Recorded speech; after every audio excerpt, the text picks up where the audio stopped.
మనం చూస్తున్నాం ఏదైనా సరే ఒక ఇంటర్నేషనల్ టూర్ కానివ్వండి, ఇంటర్నేషనల్ ఈవెంట్ కానివ్వండి, ఏదైనా రాష్ట్రంలో జరిగింది అంటే దాని వెనక ఖర్చు కన్నా దానివల్ల వచ్చే లాభం ఎంత ఉందన్నది ప్రతి ఒక్కరు మాట్లాడుతూ ఉంటారు. అంతేకాకుండా ఇలాంటి గ్లోబల్ ఈవెంట్స్ జరిగినప్పుడు గ్లోబల్ వైజ్గా ఆ రాష్ట్రం పేరు, ఆ నగరం పేరు అన్నది మారుమోగిపోతుంది అన్న దాంట్లో ఎలాంటి అతిశయోక్తి లేదు. ఏ ప్రభుత్వం అధికారంలో ఉన్నా సరే, ఏ సందర్భంలో అలాంటి అవకాశం దొరికినా సరే ఖచ్చితంగా ముందుకు వెళ్ళే ప్రయత్నమే చేస్తుంటారు. ఆ ప్రయత్నంలో భాగంగా ఆ జరిగే ఈవెంట్ ఏదైతే ఉందో అది చాలా కాలం పాటు ప్రపంచవ్యాప్తంగా ఆ ప్రాంతం గురించి డిస్కస్ చేసుకునే అవకాశం ఉంటుంది. అందులో ముఖ్యంగా భారతదేశం లాంటి ప్రాంతంలో చూసినప్పుడు ఖచ్చితంగా క్రికెట్కి అలాంటి ఒక గొప్ప ఓపెనింగ్ అయితే ఉంటుంది. మనకు అదే సందర్భంలో ఫుట్బాల్ కూడా అదే స్థాయిలో మనకు ఒక ఇంట్రెస్ట్ ఉన్న టాపిక్గా మనం చూస్తూ ఉంటాం. అందులోనూ ముఖ్యంగా ఇంటర్నేషనల్ స్టార్స్ ఎవరైనా ఇండియాకు వస్తున్నారు అంటే, ఇంటర్నేషనల్ స్టార్స్ వచ్చి ఎవరైనా సరే ఇండియాలో వచ్చి మ్యాచ్ ఆడుతున్నారు అంటే దానికి సంబంధించి డిస్కషన్ చాలా కాలం పాటు జరుగుతుంది. అందులో ముఖ్యంగా తెలంగాణ రాష్ట్రానికి సంబంధించి చూసినప్పుడు తెలంగాణ రాష్ట్ర ముఖ్యమంత్రి రేవంత్ రెడ్డి కూడా ఫుట్బాల్ ప్లేయర్ గాను, అలాగే ఫుట్బాల్ లవర్ గాను ప్రతి ఒక్కరికి తెలిసిన నేపథ్యంలో అలాంటి ఒక అవకాశము రాష్ట్రానికి వచ్చినప్పుడు దాన్ని వదులుకునే ప్రయత్నం ఎట్టి పరిస్థితుల్లోనూ చేయరు. అలాంటి ప్రయత్నం ఇప్పుడు జరుగుతోంది. ఆ ప్రయత్నంలో భాగంగానే మనకిప్పుడు గోట్ టీ టూర్ అంటే తెలంగాణ టూర్ మనకు కనిపిస్తుంది. హైదరాబాద్ రాష్ట్రంతో పాటు అటు ముంబై అలాగే కోల్కతా పాటు ఢిల్లీ ఆయన మెస్సీ రాబోతున్నారు. ఆ నేపథ్యంలో హైదరాబాద్కి అలాంటి గౌరవం దక్కడం అన్నది గొప్ప అచీవ్మెంట్గానే మనం భావించాల్సిన అవసరం ఉంటుంది. ఈ నేపథ్యంలో ఈ గో టూర్ ఏంటి, ఈ టూర్కి సంబంధించిన విషయాన్ని మనము డీకోడ్ చేసే ప్రయత్నం చేద్దాం. అందులో ఫస్ట్ క్వశ్చన్ మనం చూస్తే, ఎవరైతే లియోనెల్ మెస్సీ హైదరాబాద్కి వస్తున్న నేపథ్యంలో ఈ టూర్ ఉద్దేశం ఏంటి అన్నది ఫస్ట్ క్వశ్చన్గా మనం చూడాల్సి ఉంటుంది. అందులో గోట్ టూర్లో హైదరాబాద్ను ప్రధానంగా ఇక్కడ వచ్చేలాగా చేయడం, అంతేకాకుండా ఫుట్బాల్ అభిమానులు ఎవరైతే ఉన్నారో వాళ్లను ఒక్క దగ్గర తీసుకొచ్చే ప్రయత్నం చేయడము. మనము ఇండియాలో మనం గమనించినప్పుడు ఎప్పుడైనా సరే ఫుట్బాల్ క్లబ్బులు కానివ్వండి, ఫుట్బాల్ సంబంధించిన ఆదరణ కానివ్వండి, మనకు కోల్కతా అంటే వెస్ట్ బెంగాల్ మనకు ఎక్కువ కనిపిస్తూ ఉంటుంది. అలాగే గోవా లాంటి ప్రాంతాల్లోనూ, కర్ణాటకలో కూడా ఎంతో కొంత మనకు స్ట్రాంగ్గా కనిపిస్తూ ఉంటుంది. నార్త్ ఇండియాలోకి వెళ్తే ముంబై, ఢిల్లీలో అంతంత మాత్రంగా ఉంటుంది. అదే తరహాలోనే హైదరాబాద్ కూడా. కానీ ఇంటర్నేషనల్ ప్లేయర్లు కానివ్వండి, ఫుట్బాల్ చూసే వాళ్ళ సంఖ్య కానివ్వండి ఇక్కడ చాలా ఎక్కువగా ఉంటుంది. కాబట్టి అలాంటి వాళ్ళందరినీ తీసుకొచ్చే ప్రయత్నం అన్నది ఇప్పుడు గో టూర్ ద్వారా చేసే ప్రయత్నం చేస్తున్నారు.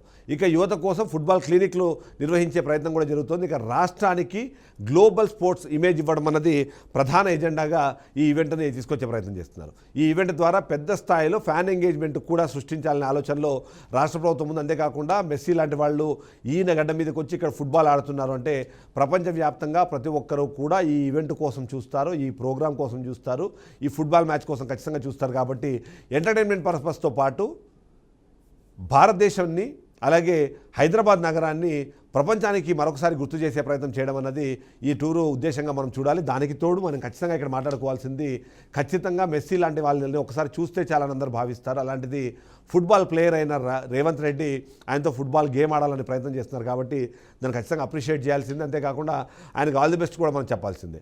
ఈ నేపథ్యంలో రాష్ట్రానికి దీనివల్ల ఏం జరుగుతుంది అన్నది కూడా మనం డిస్కస్ చేయాల్సిన అవసరం. Then here comes the second question. Messi tour కోసం తెలంగాణ రాష్ట్ర ప్రభుత్వము ఎంత ఖర్చు చేస్తోంది అన్నది మనకిప్పుడు కీలకంగా వినిపించే మరో ప్రశ్న.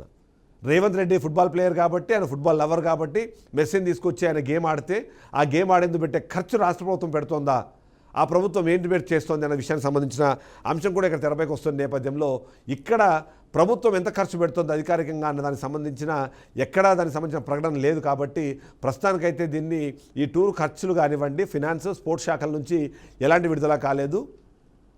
దానికి సంబంధించిన వెన్యూ, సెక్యూరిటీ అలాగే దానికి సంబంధించిన అడ్మినిస్ట్రేషన్ సంబంధించిన అంచనాలు మాత్రమే మనకు కనిపిస్తున్నాయి. ఇక మెస్సీ ఎంత ఫీజు వసూలు చేస్తున్నారో, దానికి ఎంత ఖర్చు పెడుతున్నారో దానికి సంబంధించిన కూడా అధికారికంగా ఎలాంటి అనౌన్స్మెంటు లేదు. కాబట్టి ఈ ఖర్చు ఎంత ఉంది అనే దానిపైన ఇప్పటికైతే అఫీషియల్గా ఎలాంటి ఇన్ఫర్మేషన్ లేదు. అనధికారికంగా 30 కోట్లు 50 కోట్లు ఎవరికి వాళ్ళు మాట్లాడుతున్నారు. గతంలో ఇలాంటి ఈవెంట్లు హైదరాబాద్లో జరిగినప్పుడు దానికైనా అడ్మినిస్ట్రేషన్ ఖర్చులే దాదాపుగా 50 కోట్ల వరకు ఉండే అవకాశం ఉంది అన్నది. సో ఇలాంటి ఖర్చు పెట్టిన తర్వాత రాష్ట్రానికి దీనివల్ల ఏమైనా ప్రయోజనం ఉందా, ఆ ప్రశ్న కూడా మనకు వస్తుంది. Here come the third question. ఆ థర్డ్ క్వశ్చన్, ఇలాంటి టూర్లు రాష్ట్రంలో నిర్వహించడము, హైదరాబాద్కి ఇలాంటి టూర్లు తీసుకురావడం వల్ల రాష్ట్రానికి ఎలాంటి ప్రయోజనం ఉంటుంది అన్నది మనకి థర్డ్ క్వశ్చన్గా కనిపిస్తుంది.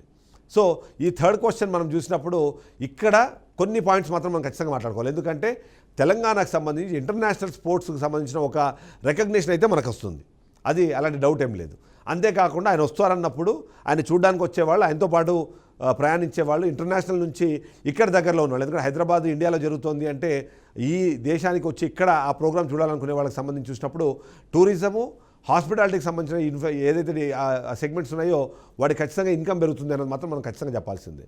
ఇక యువతలో ఇప్పుడు మనం చూస్తే క్రికెట్ అన్నది మనకు ఖచ్చితంగా చాలా ఇంట్రెస్ట్ ఉన్న గేమ్ లాగా మనం చూస్తుంటాం. అంతేకాకుండా భారతదేశంలో అందులో ముఖ్యంగా హైదరాబాద్ సంబంధించిన టెన్నిస్ ప్లేయర్లు అలాగే బ్యాడ్మింటన్ ప్లేయర్లు ఉండడం వల్ల వాటికి కూడా అనుకున్న దానికన్నా దానికి ఎక్కువ మంది ఇంట్రెస్ట్ చూపిస్తుంటారు. కానీ ఫుట్బాల్ సంబంధించి తక్కువ ఉన్న నేపథ్యంలో ఇలాంటి ఈవెంట్స్ జరిగినప్పుడు ఫుట్బాల్ పైన ఆసక్తి పెరిగి ఇంటర్నేషనల్ లెవెల్లో మనకు హైదరాబాద్ నుంచి తెలంగాణ రాష్ట్రం నుంచి కూడా ప్లేయర్లు వెళ్ళే అవకాశం ఉంటుంది. కాబట్టి అలా గ్లోబల్ మీడియా దృష్టి కూడా హైదరాబాద్ మీద పడే అవకాశం కూడా మనకు అనిపిస్తుంది. అంతేకాకుండా హైదరాబాదు గ్లోబల్ మీడియా ఇక్కడికి వస్తుంది కాబట్టి హైదరాబాద్లో ఉన్న డెవలప్మెంట్, దానికి సంబంధించిన అంశాలని కూడా ఇంటర్నేషనల్ లెవెల్లో దాన్ని ప్రమోట్ చేసుకునేందుకు ఒక అవకాశంగా మనకు అనిపిస్తుంటుంది.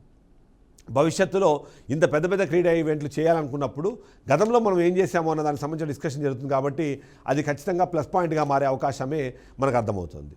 సో ఇలాంటి నేపథ్యంలో ఈ ఈవెంట్ని ఇండియాకు తీసుకొని రావడం, అందులో ముఖ్యంగా హైదరాబాద్ తీసుకొని రావడం వల్ల మనకు ఖచ్చితంగా గ్లోబల్ వెన్యూల్లో మనకు సంబంధించిన డిస్కషన్ జరిగే అవకాశం అయితే మనకు ఖచ్చితంగా అనిపిస్తుంది. సో ఇలాంటి వాటి వల్ల నిజంగా లాభం జరిగిందా నష్టం జరిగిందా అన్న దానికి సంబంధించిన డిస్కషన్ కూడా మనం చేయాల్సిన అవసరం ఉంటుంది. అందుకని మనము ఫోర్త్ క్వశ్చన్ ఒకసారి మనం డీకోడ్ చేసే ప్రయత్నం చేద్దాం. గతంలో ఇలాంటి గ్లోబల్ ఈవెంట్లు చాలా జరిగినప్పుడు ఆ గ్లోబల్ ఈవెంట్స్తో పోలిస్తే ఇది ఎలా భిన్నము అన్నది మనం చూడాల్సిన అవసరం ఉంటుంది. నిజంగా చూడాలంటే చంద్రబాబు నాయుడు హయాం నుంచి అంతకుముందు నుంచి కూడా మనం చూస్తే ఇంటర్నేషనల్ ఈవెంట్లు ఎన్నో ఇక్కడికి భారతదేశానికి, అందులో ముఖ్యంగా హైదరాబాద్ తీసుకొచ్చే ప్రయత్నం చేశారు. అందులో భాగంగానే మనం చూసాము ఇప్పుడు ఉన్న ఏదైతే గచ్చిబౌలి ఇండోర్ స్టేడియం కానివ్వండి, లేకపోతే గతంలో ఇక్కడ ఫార్ములా 1 రేస్ నిర్వహించేందుకు చేసిన ప్రయత్నం కానివ్వండి, బీఆర్ఎస్ పార్టీ అధికారంలో ఉన్నప్పుడు చేసిన ఈ కార్కి సంబంధించిన రేస్ కానివ్వండి, అవన్నీ కూడా మనకు ఆ తర్వాత మొన్నటికి మొన్న మనము అంతర్జాతీయంగా సంబంధించిన మిస్ యూనివర్స్ పోటీలను కూడా మనం ఇక్కడ నిర్వహించుకునే ప్రయత్నం చేసాం. కానీ ఇది మాత్రము కేవలం ఈవెంట్ కాదు. ఇది ఈవెంట్తో పాటు మనం ఆలోచించాల్సింది స్పోర్ట్స్ అలాగే ఫ్యాన్స్కి సంబంధించిన కల్చర్కి సంబంధించిన ఒక కలయిక మనం దాన్ని చూడాలి. ప్రపంచ ఫుట్బాల్ లెజెండ్ ప్రత్యక్షంగా ఇక్కడికి రావడము, ఆయన గేమ్ ఆడడం వల్ల ఖచ్చితంగా యువతకు స్కిల్ క్లినిక్లు ఇందులో ప్రత్యేకంగా కనిపిస్తున్నాయి. కాబట్టి ఖచ్చితంగా ఆ స్కిల్ సెట్ని నేర్చుకునే దాంట్లో భాగంగా అడ్వాంటేజ్గా మారుతుంది. ఇక రాష్ట్ర బ్రాండింగ్కి సంబంధించి ఎక్కువ అంతర్జాతీయంగా మనకి ప్రాధాన్యత దక్కే అవకాశం కూడా ఉంది. గత ఈవెంట్లకంతే పోలిస్తే ప్రజల్లో దీనికి ఖచ్చితంగా భారీగా భావోద్వేగ కనెక్ట్ కూడా ఉంటుంది అన్నది మనం మాట్లాడుతూ ఉంటాం. అంతేకాకుండా ఈ కార్ రేసుకు సంబంధించి ఈ మధ్యకాలంలో జరిగిన డిస్కషన్, దాని మీద వచ్చిన ఆరోపణల నేపథ్యంలో కూడా ఇలాంటి ఈవెంట్స్ హైదరాబాద్కి రావడం ద్వారా ఇంటర్నేషనల్ లెవెల్లో దానికి సంబంధించి చెక్ చేసుకునే అవకాశం ఉంటుంది. ఆ విధంగా కూడా రాష్ట్రానికి దీనివల్ల మంచి జరుగుతుంది అనే ఆలోచన అయితే ఖచ్చితంగా చేయాల్సి ఉంటుంది. అంతేకాకుండా అప్పుడు పెడుతున్న ఖర్చులు కానివ్వండి, ఏదైనా సంబంధించిన డిస్కషన్ చూడాలి. ముఖ్యంగా చూస్తే మాత్రం గతంలో ఈ కార్ రేసుకు సంబంధించిన డిస్కషన్ ఇక్కడ మనం చేయాల్సిన అవసరం ఉంటుంది. ఈ మధ్యకాలంలో జరిగింది కాబట్టి ఫుట్బాల్ అన్నది ఎగ్జిబిషన్ మ్యాచ్గా అవడంతో పాటు దాదాపుగా 200 నుంచి 300 కోట్ల రూపాయలు దీని ద్వారా ఆదాయం వచ్చే అవకాశం ఉందని చెప్తున్నారు. కానీ అది ఆదాయము అది ఆ రాష్ట్ర ప్రభుత్వం దాంట్లో ఎంత ఉంటుంది అన్నది అయితే ఒక డిస్కషన్ ఉన్న నేపథ్యంలో మనము ఈ ఈవెంట్ చేసుకోవడం ద్వారా ఖచ్చితంగా గ్లోబల్ వెన్యూస్ మీద మన గురించి డిస్కషన్ జరిగే అవకాశం ఉంటుంది. అంతేకాకుండా ఎవరైతే యూత్ ఉన్నారో యూత్ ఫుట్బాల్కి సంబంధించిన కనెక్టివిటీ పెరిగే అవకాశం ఉంటుంది. క్రికెట్లో ఇప్పటికే మనము మంచిగా రాణిస్తున్నాం, అలానే ఫుట్బాల్లో కూడా రాణిస్తే ఇంటర్నేషనల్లో భారత్ తరఫున ఆడే ప్లేయర్స్లో హైదరాబాద్ నుంచి కూడా ఒకరిద్దరు యాడ్ అయ్యే అవకాశం ఉందన్నదైతే మనం భావించాల్సిన అవసరం ఉంటుంది. సో ఈ టూర్ ద్వారా ఖచ్చితంగా 2 అంశాలు మనం మాట్లాడుకోవాలి. మొదటిది, రేవంత్ రెడ్డి తన సొంతంగా తనకున్న ఇంట్రెస్ట్ని తీసుకొని రావడంతో పాటు మరొక ఇంపార్టెంట్ ఇష్యూ మాత్రం ఖచ్చితంగా ఫుట్బాల్ని హైదరాబాద్లో తెలంగాణ రాష్ట్రంలో ప్రమోట్ చేయడానికి ఈ ఈవెంట్ అనేది ఖచ్చితంగా పనికొస్తుంది. దీనికి అనుగుణంగానే జరిగే ఫర్దర్ యాక్టివిటీస్ ఏవైతే అవి రాష్ట్రానికి పెట్టుబడుల్ని అలాగే ఇలాంటి కొత్త ఈవెంట్లు తయారు చేయడానికి లేదా నిర్వహించడానికి అవసరమైన ఒక కనెక్షన్ అయితే క్రియేట్ చేస్తుందని అయితే మనకు చెప్పాల్సిన అవసరం ఉంటుంది.